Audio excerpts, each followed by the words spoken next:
Pulkit Agrawal, a huge pleasure, a huge privilege to be chatting with you in front now at ASB.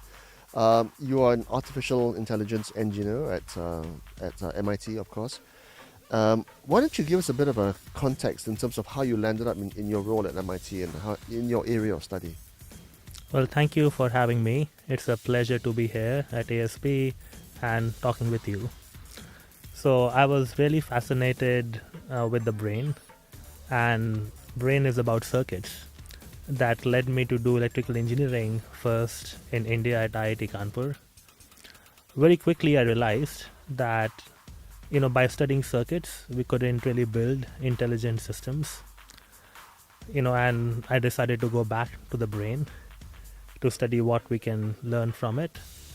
So I joined Berkeley to pursue my PhD, spend some time in neuroscience, and we were working on this fascinating project to read brain. So imagine someone who cannot speak, but we can read their thoughts and convert it into speech, right? So could we enable those kind of technologies?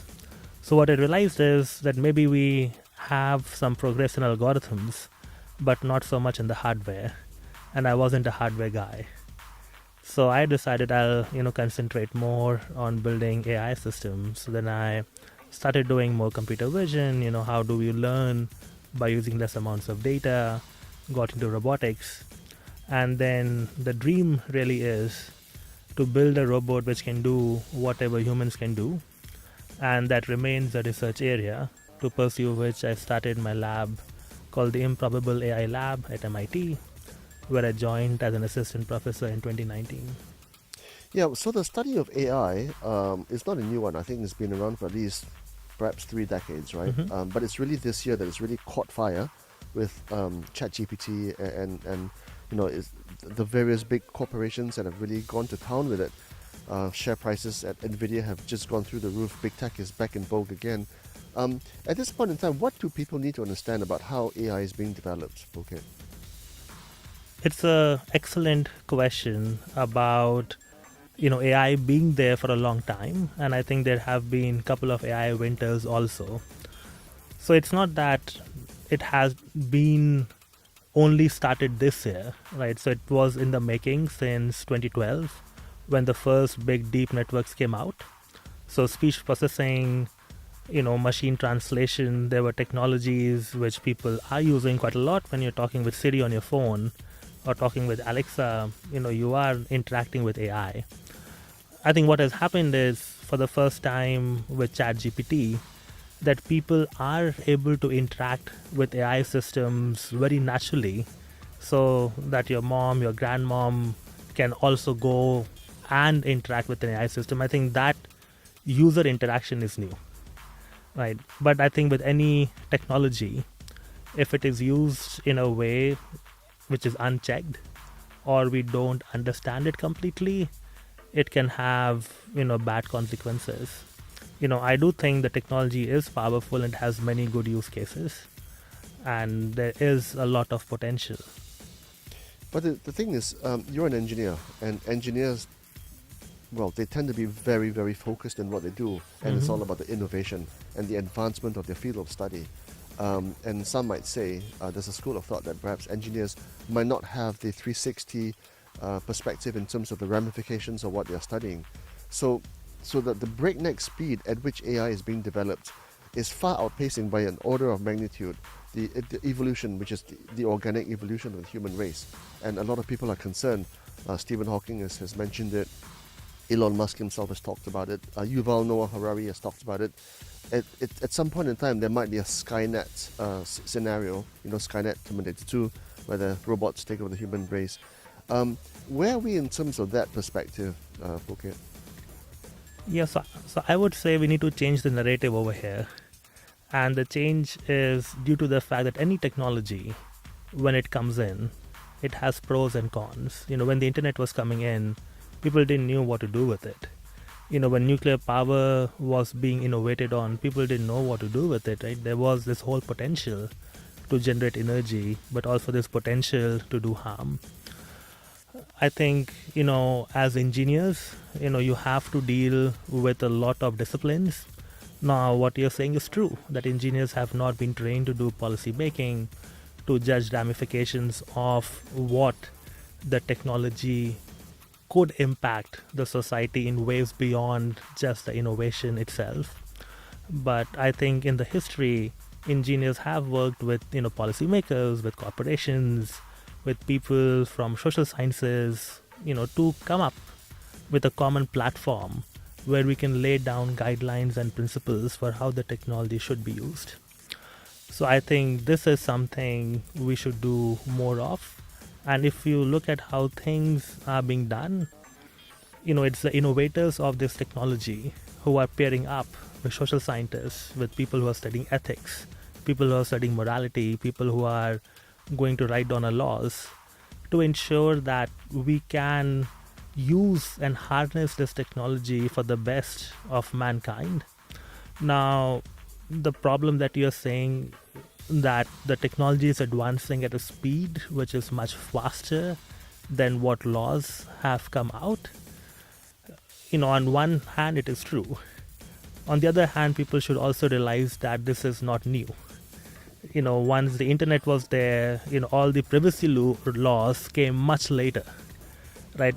That doesn't mean that we should not, make laws faster, but also to realize that this is something which always happens with technology, and there are set patterns in how people who develop technology and people who regulate technology can work together and should work together so that we can maximize the benefits to the mankind.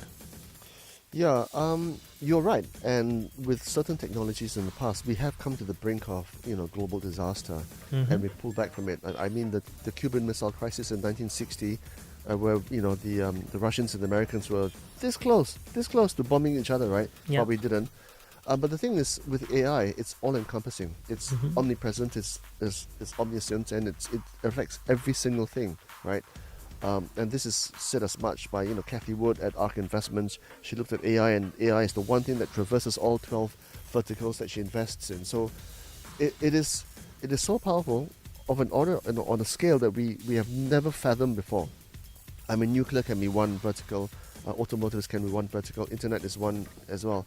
But the thing is, we don't yet know the full ramifications of something as powerful as this, right? But when I look at some of your field of study, and you have said there's a natural impediment with AI because, well, AI is basically reasoning skills, right? And reasoning skills, as you argue, require much less computational skill and ability than motor sensory skills. And motor sensory skills, as you argue, has taken millennia to evolve, literally billions of years, right? And it is something that robots can't do. They can't walk over uneven terrain and different grounds. They can't open doors. Well, they can, but very clumsy. They can't wipe a table where, milk has spilled. And these are simple tasks which we take for granted, but they can't do. You argue that robots need both reasoning skills and motor sensory skills in order for AI to flourish. Why? So I think, it's not necessary for AI to flourish that we need both the skills, right? So if you think about AI, it has become an umbrella term today. There's an interpretation of AI which is about crunching data and trying to make decisions based on data. And this was in the making. Internet came along and it helped us digitize all the information. So it was natural for the next generation to utilize all the information put on the internet. So a lot of what we are seeing today, like ChatGPT, or when we say that AI can be spanning many domains like finance, banking, or services, that is what I mean, that it's all the data on the internet which is getting mined, right? Now there's a different aspect, which is being in the physical world, right? So today people are in warehouses lifting heavy boxes 24/7. Today people have to go into sewers to clean them. If there's a disaster, humans are going in those environments to save people. Now these jobs are dangerous. People should not be doing them, right? People should have a choice in what they pursue and what they not pursue. and be able to pursue things which are safe and humane. Right? So I think for those things, robots are a great option for them to do those tasks. Now, if I need to have a physical system, it needs to do some common sense reasoning of what to do and what not to do. If you say clean a house, you should not put your cat in a dustbin, right? That would be erratic, right?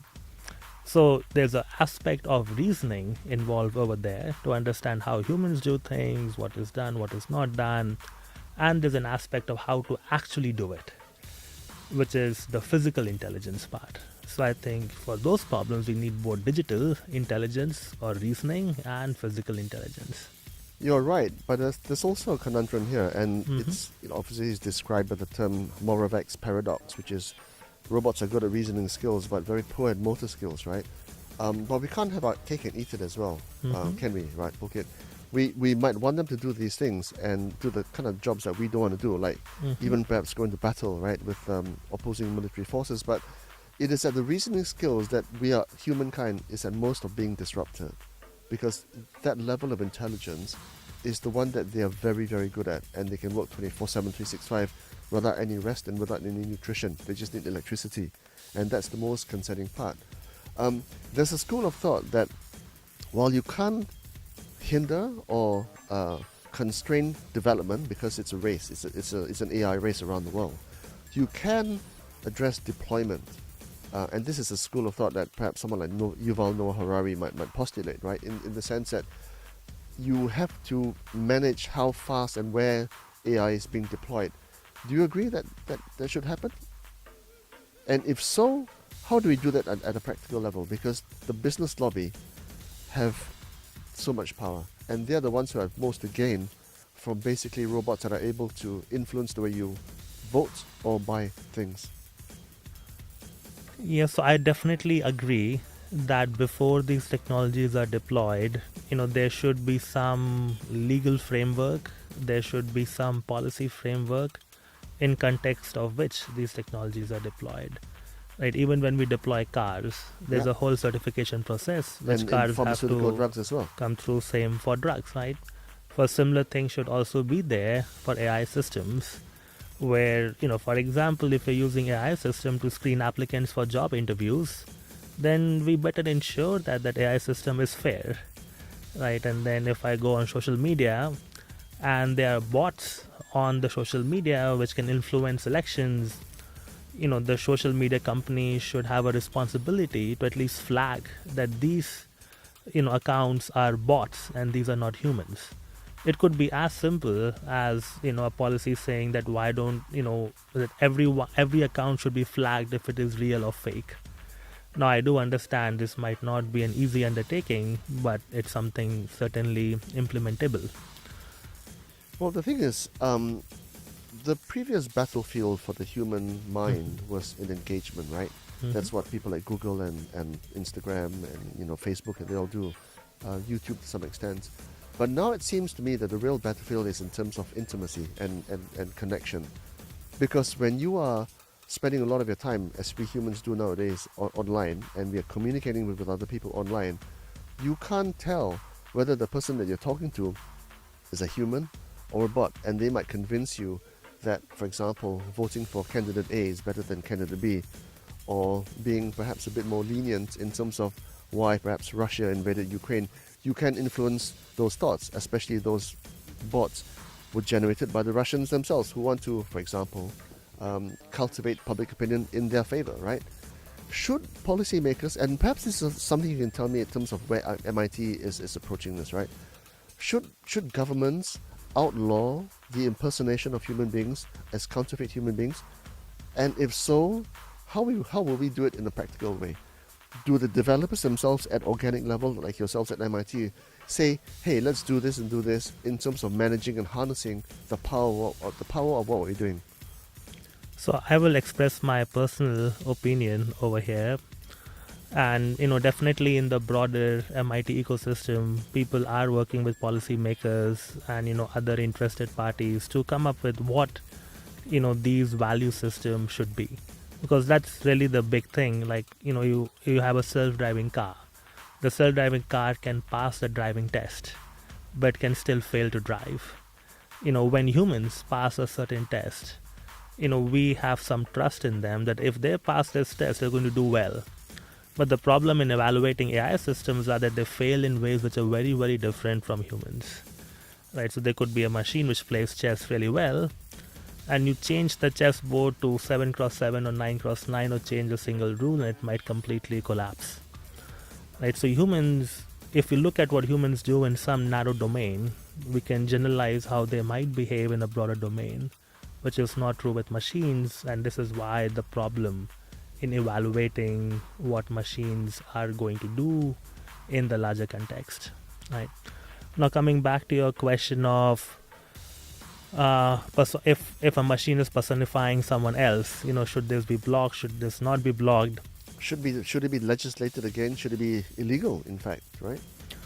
I think if you look at things like the social security number, right, impersonating a social security number is illegal. Is illegal. It's illegal. So by the same philosophy, anything which has to deal with your privacy, a person has rights over their privacy, and that should be the choice of the person if he allows it or doesn't allow it. Now, there are some people who might benefit from it, right? For example, I might want to license my voice, if I am a famous artist and I can make money out of it. So I think the legislation should give people a choice in how they control the identity instead of being very prescriptive on, what it should be. What are some of the AIs being developed around the world now? Because it is a race. The Israelis are looking at it, the Americans are looking at it, the Chinese are looking at it, the British, the Russians, everybody with a huge surplus of engineers. The Americans, for sure. I mean, you sit in America. What are some of the use cases being thought of and developed right now? So a big thing which happened because we just came out of COVID is using AI technologies to develop new drugs, new antibiotics, new antivirals. And the idea being that the machine can look at large amounts of data, which a human scientist may never be able to look at it, just given how much data is available today to potentially come up with better drug designs. Similarly, no doctor could look at how many number of x-rays or ultrasounds which a machine can look at. Right? Then, similarly, if we just think about how much knowledge we are, generating today, and no scientist is even able to read these research papers. So imagine, machines which can read research papers, read the news, and come up with their own experiments to conduct. So almost like making an AI scientist, which is going to be an assistant to a scientist in coming up with new experiments, new ideas, new hypotheses.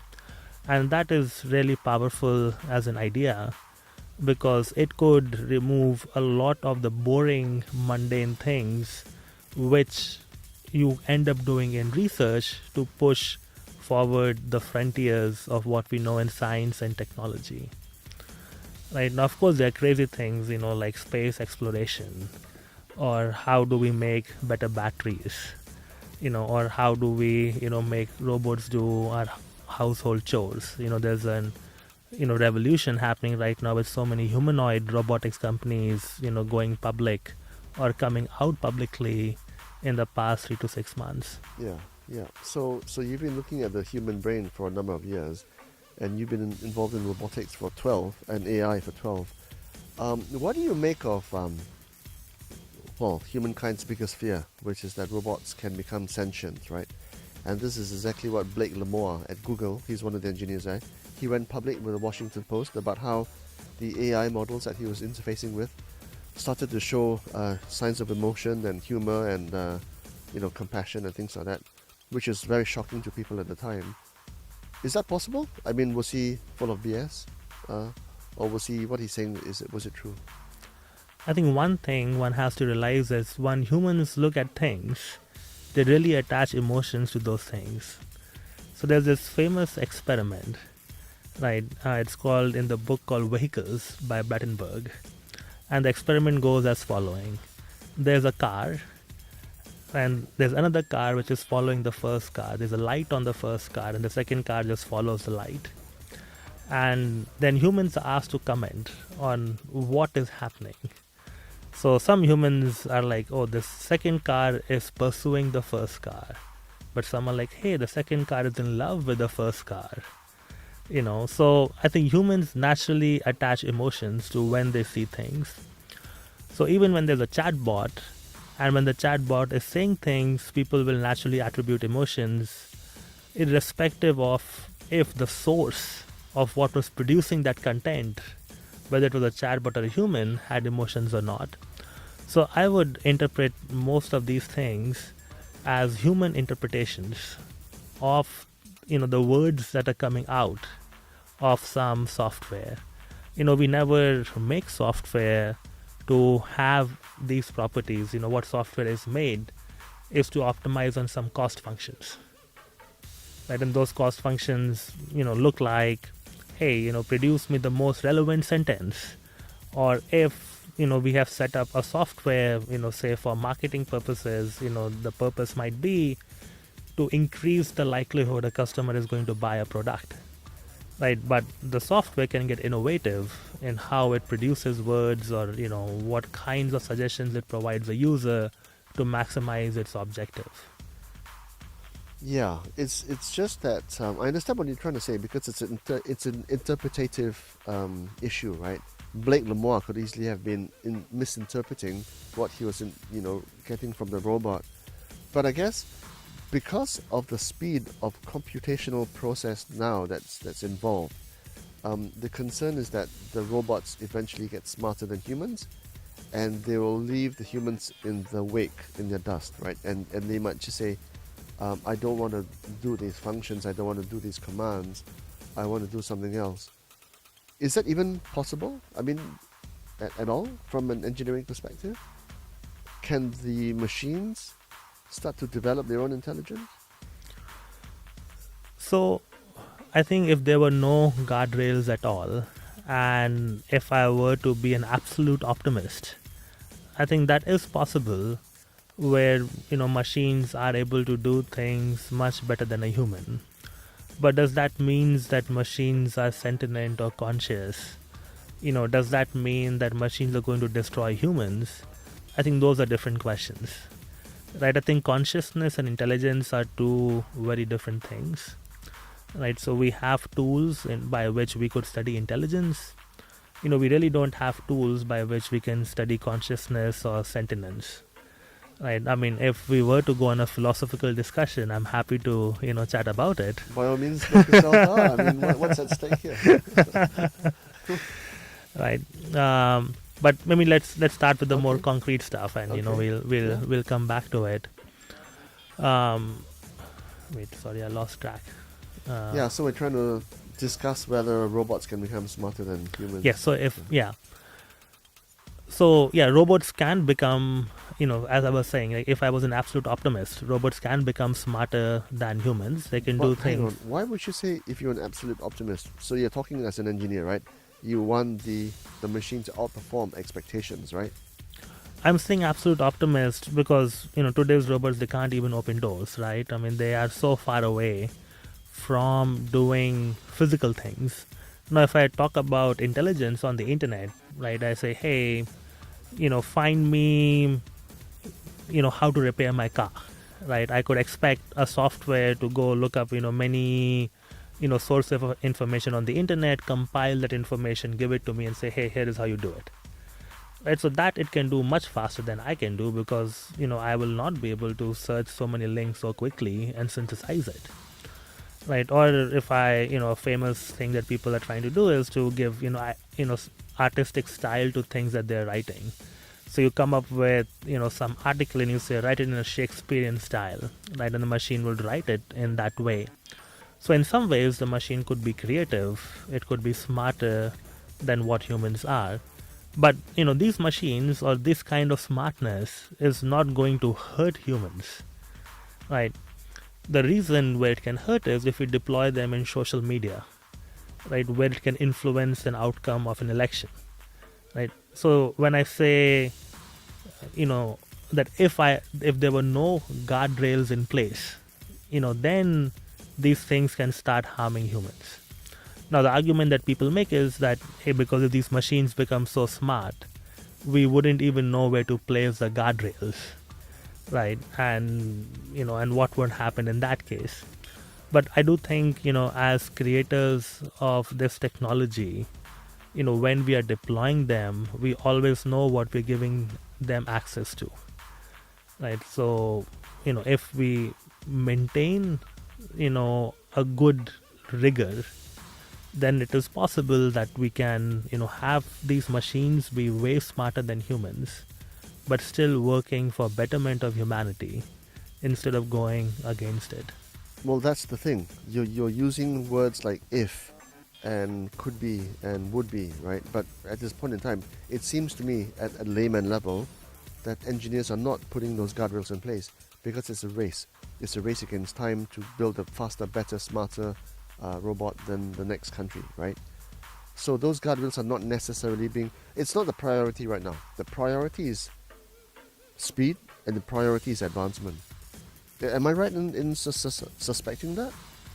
I don't think that's a completely fair picture to paint. So even if you look at, when OpenAI released ChatGPT, they did put in substantial amount of effort to make sure that, when ChatGPT did not know the answer, it would say, hey, I don't know the answer.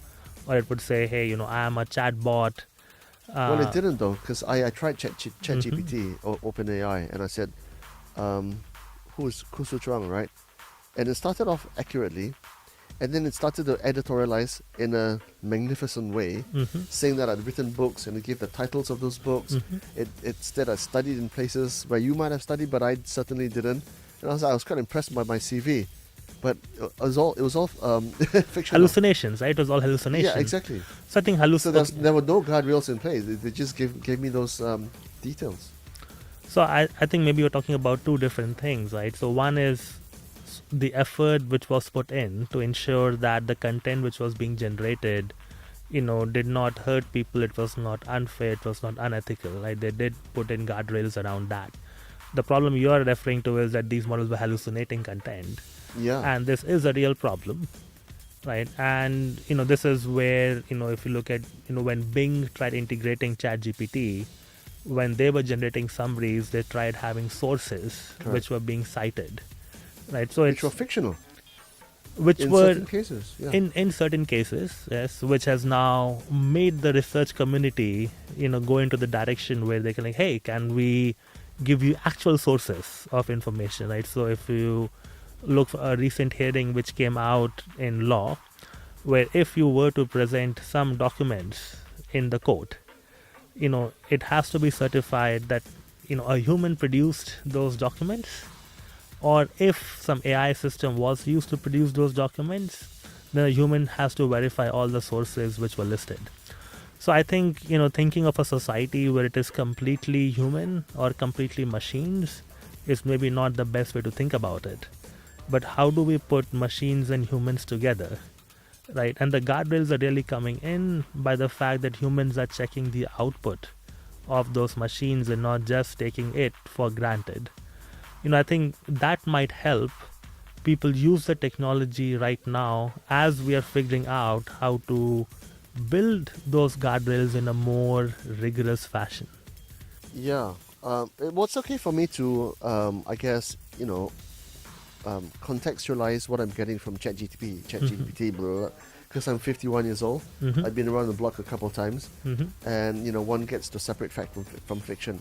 But the ramifications really come in the field of education. Yeah. When you've got Definitely. undergrads or secondary students, when they don't have to study history anymore, they don't have to study geography anymore, they don't have to study calculus anymore, because they just input the question into ChatGPT and whatever other application there is, and they get an answer, because it renders the whole educational process superfluous, right? Assuming it is right and what they give you is correct and accurate, let alone ethical and moral, right? But we haven't addressed those issues, because if what ChatGPT really can do and AI can do, we don't have to go through 6 years of secondary school, 3 years of undergrad, 1 year of masters, X number of years of PhD. We can just go all the way to the end and do all the fun stuff which we want to do with AI, right? But we've got these issues to discuss. So I think it really, what you're doing is really questioning what is education, I think right? so, yeah. Right? Right. And there is a theory that education is about knowing a certain number of things, of having mastery of some subjects. Now let's consider how jobs are evolving and what's happening with the workforce. There used to be a time you joined a company and you would remain in that company for the rest of your life. But now people change jobs every 2 years, every 3 years, right? And with the rapid growth in technology, people want to keep change jobs even faster because old jobs may become irrelevant. So what you really need is this ability to change quickly rather than really knowing a lot about one thing, right? So the education system, a lot of it, what it tries to do you is to teach you how to process new content, right? And when you're doing your homeworks and assignments and exams, it's really trying to teach you that rather than what is that thing that you're giving an exam on. So it's almost like you're practicing and practicing of how do you quickly learn, right? So in that context, I would presume that if people just use ChatGPT to ace all of the exams, they would never have the skill to learn things by themselves. And at that point, they are going to struggle. And what this means for the education system, with what it means for educators, is that we have to perhaps change the way we are evaluating, the way we are teaching people right now, so that it becomes more apparent that really what we want to educate people is to pick up new information quickly, to assimilate new things quickly, to be more creative instead of just cram everything and go ace an exam. Yeah, and there's a lot of moving parts here, Phuket. I think you, of all people, would understand the value of a marquee education. I mean, you are obviously a very smart guy. Indian Institute of Technology, then you went to Berkeley, one of the big Ivy League universities in America. Then you landed in MIT, which is, I guess, the apex. It's the big dog of the educational establishments, right? You can't get any better in some sense than MIT. But then the marketplace will value you very high in the hierarchy because of your ability to be extremely disciplined, to work hard, to process information, to then put that out there in a clear fashion, and then you get to specialize in a field of study which you have.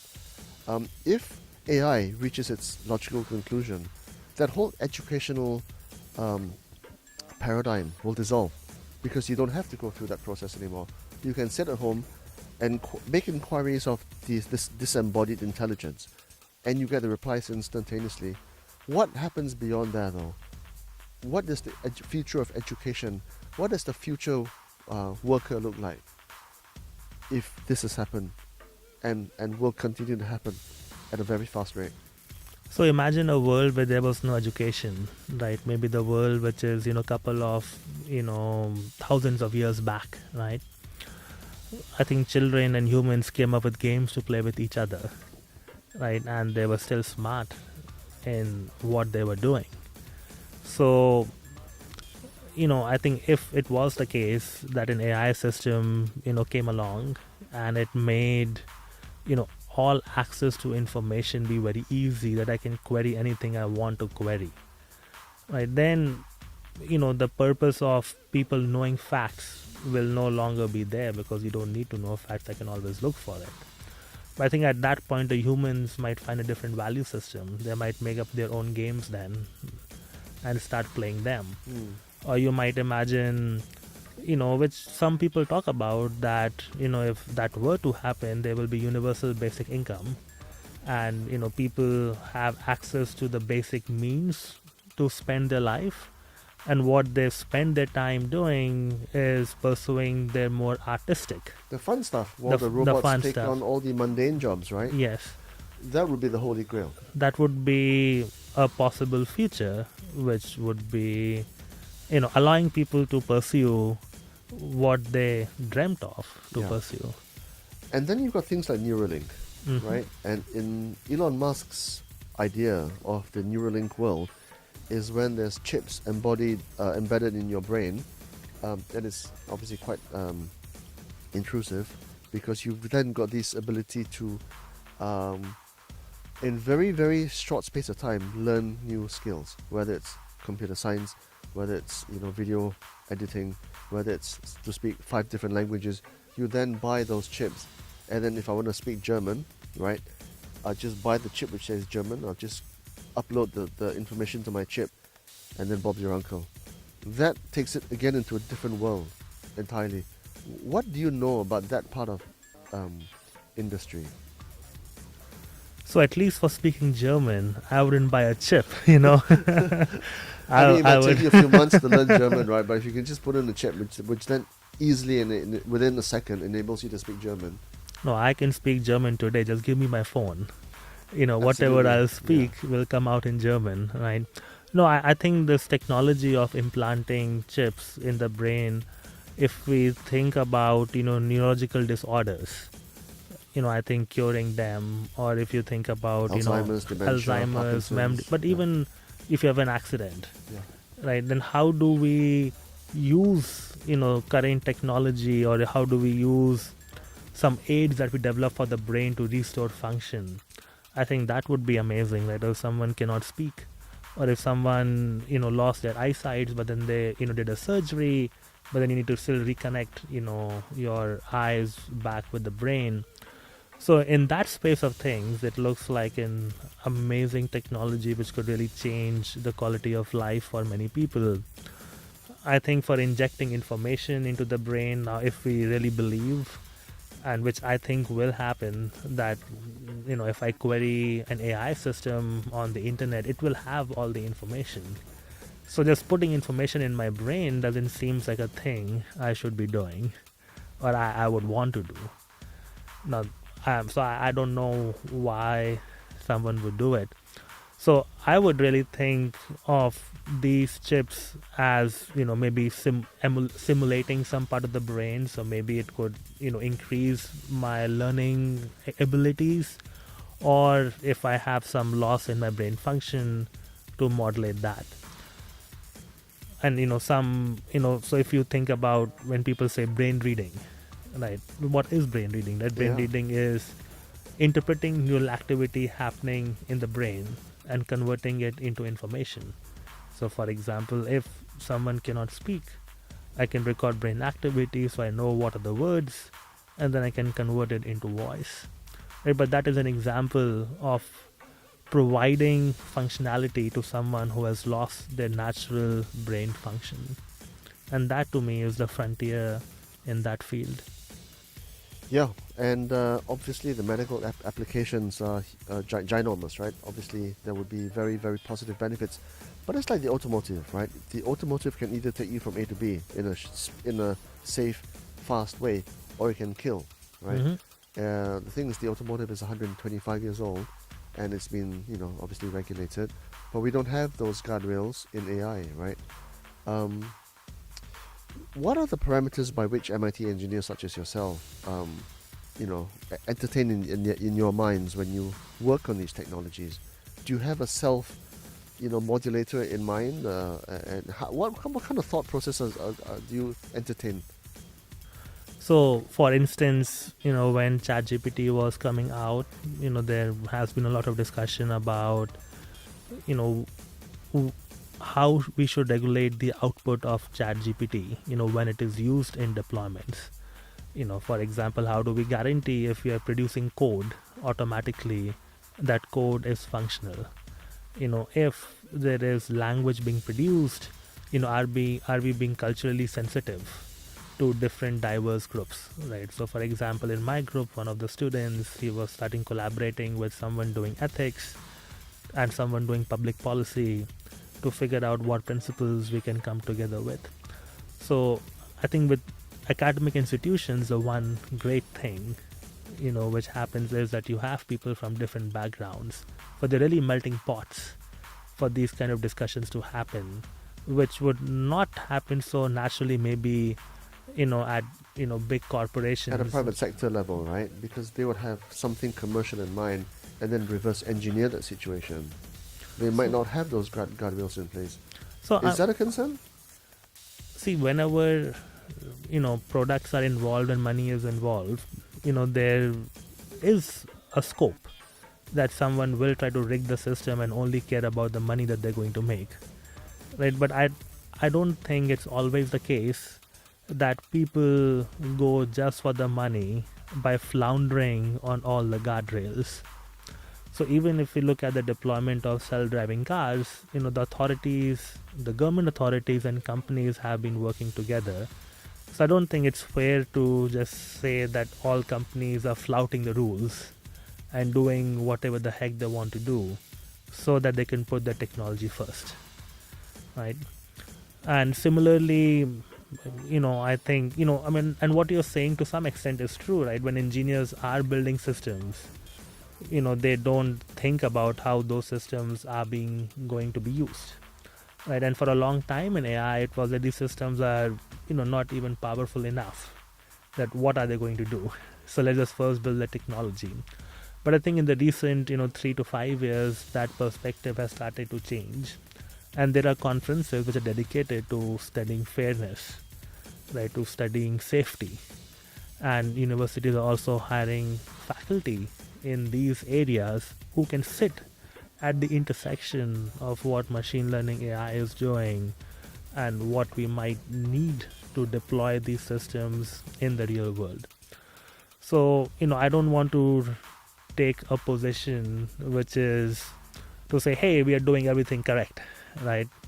But I think, it's also very human and very natural to be afraid when we encounter something which is completely new, right? So if you watch all alien movies, the reaction is aliens are going to be evil, right? But aliens could be good too, right? It just makes for a good narrative that new things are evil, and maybe it has evolutionary roots, that if we don't understand something, if we have no experience with it, it's better to be more conservative and be more careful.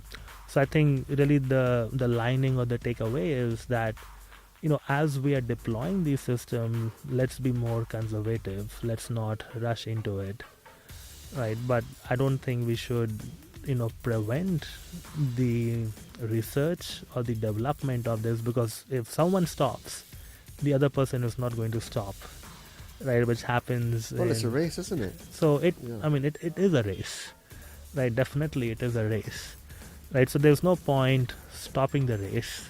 I think there is definitely a big point to be made about the output of the race should be regulated once it goes for public consumption. There's a point about educating the public on how to use this technology, of making them aware of when to trust and when not to trust this technology. Let's forget AI for a moment. Let's just talk about WhatsApp, or just talk about any of these social media apps. There's so much fake news going off on all of these apps, right? And it's the same problem. So I don't think it's a fundamentally different problem. It's just what has happened is the amount of fake news that we can now generate, could be way more, right? But this is not an AI problem. It's just like the problem with digital media today, of what to do, right? So I'm not trying to protect AI. I'm not trying to, say that, everything is, bad with technology. I think what I'm trying to say is that AI has potential. What its potential is, what its downsides are unknown to the public. But this does not mean that, people should be afraid of it, and we should be, having dialogue on how to make this technology to be best for the people. Yeah, and obviously sometimes that suspicion emanates from ignorance, right? Because what they don't know, people fear. Why do you think Elon Musk is having so much trouble with his self-driving cars? What are the impediments there? The big impediment with self-driving cars is that the long tail is really long. What do I mean by that is rare cases are really rare. Right, so if you are driving on highways today, that is something which people are getting fairly comfortable with. Now, when you come to cities, someone crosses a road and you don't see it, but at some point, there is, two children, doing something, and there's, a bicycle coming from somewhere else, and it's snowing and it's raining. So if these systems are based on data, then the more data you get, the hope is the performance is going to be improved, and which is what we also see empirically. But then if you get new kinds of data which you have not seen in your training set, the performance of these machines is not as good. So what happens is, you drive your car, right? And most, self-driving would say, a human would be near the driving wheel to detect when something bad is happening, and they can take control of the car, right? So that's their way of doing data collection, where they're figuring out what kinds of data are not in the training set, so that they can include that data back into the training set and improve their system again. But the world being as diverse it is, we keep on finding these corner New cases. data sets, right? Which Yeah. have not been in the training Which data. have not been Yeah. in the training set, right? So you might develop your car in the deserts of Arizona and Yes. extreme heat, but then you take the same car to India, then you've got a multiple of other ramifications as well: cows, humans, Yes. mice, Yes. Yes. potholes, mud, right? Yes. Landslides, which you never get necessarily in Nevada, right? Completely true. I think that's really the problem. That's the Achilles heels of most of systems built on data, that they might appear to be doing reasoning as humans do reasoning when tested on some narrow domain. But the moment you test their abilities on a much broader domain, they behave quite differently from how humans do, right? I mean, many people in the world drive in one country, in one city, but they have no problem going to, new cities or new countries. Yeah. Today's AI has those problems. So are we years and years away from completely self-driving cars on that evidence? Or maybe even never to attain that, because, as you say, the world is very diverse. Different climates, different terrains, different weather patterns, and constantly changing as well. So I don't think, it all depends on when we decide to accept self-driving. I don't think it's going to be, Fully, a black or a white Yeah. thing. No AI system is going to be perfect. Even if you look at humans, they are not perfect. I think what should we talking about is numbers, in the sense of, how many car accidents happen if human drivers are driving. How many accidents happen, if the cars are being controlled by self-driving AI technology. And I don't mean to account for, any accident which happens when a driver is drunk, right? I mean, you can also account for when, people in the full, concentration are driving a car, what happens at that level, right? So I think depending on those numbers, we can make a decision on when to start accepting them. And then it also depends on how to accept them geographically. Maybe on highways we can accept them first. Maybe in some parts of cities we can accept them first, and then go to other parts of the city. So I think what we'll see is a gradual progression, instead of it being, hey, one day self-driving is there. I don't think Yeah. it's going to be like that. Yeah, conditional application and conditional deployment. Well, I know you don't have a lot of time, so I'm not going to, just take a few more minutes at a time. But you would have seen Apple recently launch its headset. I mean, there's headsets galore nowadays, right? Where does that use case end up? What does it look like in the future? What are the possibilities? So virtual reality, has been a dream for a long time. There are many potential things that one could think of, entertainment being one of the biggest ones, but also as educational tools. Like, imagine that you're learning how to do surgery, but you could get this immersive experience of doing surgery on a virtual human being. That could make you a better surgeon, right? To think about flying airplanes, right? We have to build these expensive systems to emulate, how to fly an airplane. But suppose if we could reduce that cost, that would be amazing. Now think about if we could link some of these virtual reality systems to brain chips, which we discussed, some time back. If someone, has some disorder, if someone has some part of, some part of the body which is not functioning as it should, it could, improve with that. Same goes for physiotherapy, or when, you're recovering, these things could be helpful over there. Yeah, so maybe in the future, the brain speaks to the headset or whatever hardware is on your body and communicates that way. But having established that link, it then also then means it's a two-way street, right? And one of the holy grails is that you can read each other's minds now, right? Or at least governments can read your mind. And again, it's like the classic, pros and cons, right? Is it a very beneficial, or it can also be a weapon of destruction? So I think the idea that if you can communicate with the mind, you can read all thoughts. Yeah. Is that possible? Might be too much of a fiction. Okay. I would presume that not I would presume, I'll be more specific over here, because then you will say I'm saying could, maybe. And so what I'll say, so when we are interfacing with particular parts of the brain, right, we might interface with something which controls the arm, something which controls the leg, or something which controls the retina. So we'll really be interfacing with specific parts of the brain, right, to access virtual reality or any other forms of technology we are interfacing with. Now, it could be possible that you could read all the neurons together, and therefore you could be processing all the information in the brain, and that gets uploaded on the internet. But I would say a much easier way of doing that is what people do anyways, posting about their lives on social media.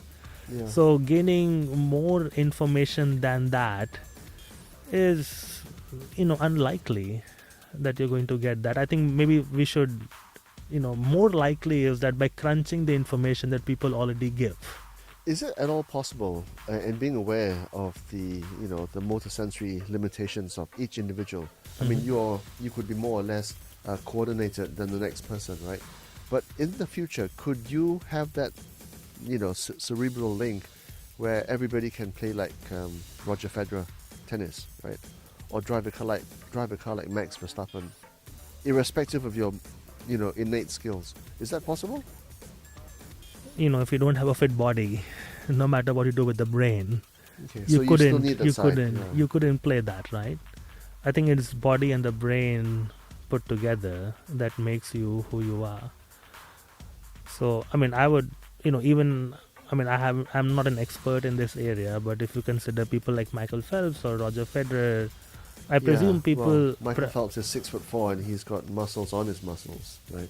And he trains like a dog. Well, he used to train like a dog. Yeah, but the question to be asked is, if there are people with similar builds who are putting the same number of hours, how do they compare, right? And probably they don't do as well. And the question is, why not?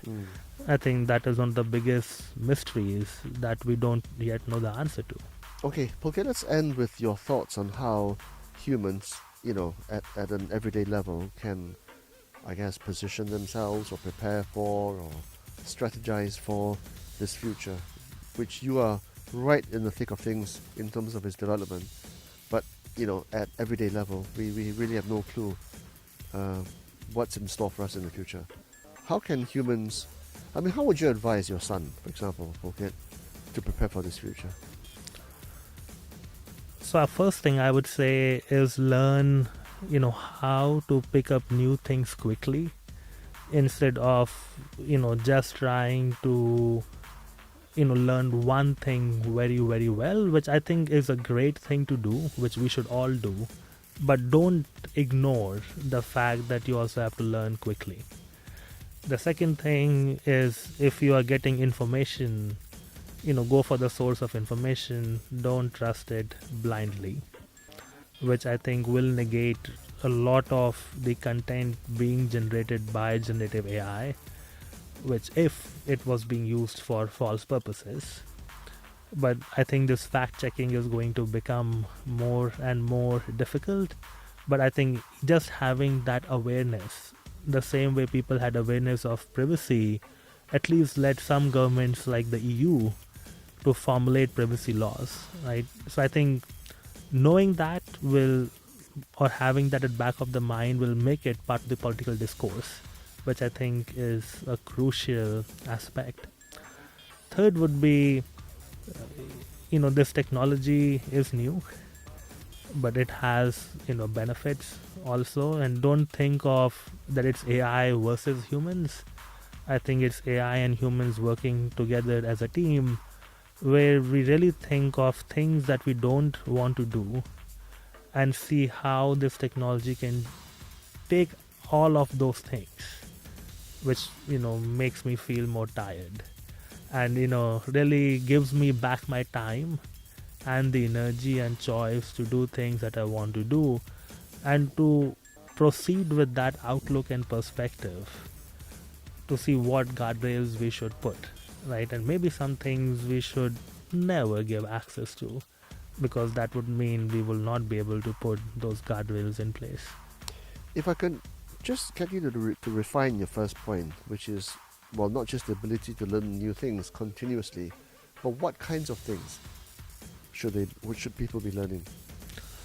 I think it wouldn't really matter, right, what kind of things you're learning. So if you look at kids, they make up new games all the time, and Just they to be keep on adaptive, making. to respond to the situation You in front just of you just Yeah. want to be adaptive and respond to situations, right? It's the same thing if you go to space. If you don't use your body, you wouldn't be able to walk, right, after some point, if you don't exercise it. So the same way, if you stop using your brain, you wouldn't be able to use your brain at all. So the danger really is that if you are on your mobile phone, on your computer all day, and you never do any thinking, you're just accessing information, then all you become is, like an Excel sheet, which can take inputs and outputs, but you're not really using your brain. Yeah. So you have to use your brain somehow. You play a game, you make up your own game, you study courses. I think that choice people can make. The fact just keep on doing different things, your brain is active. Absolutely. Okay. Well, thank you, Phuket. An honor and a privilege to talk to you. Thank you. Good luck with your research. Well, thank you so much for having me. It's been fun chatting. And I hope I did not deviate all of your questions with could be's and maybes. Okay. Well, Thank you. Thank you.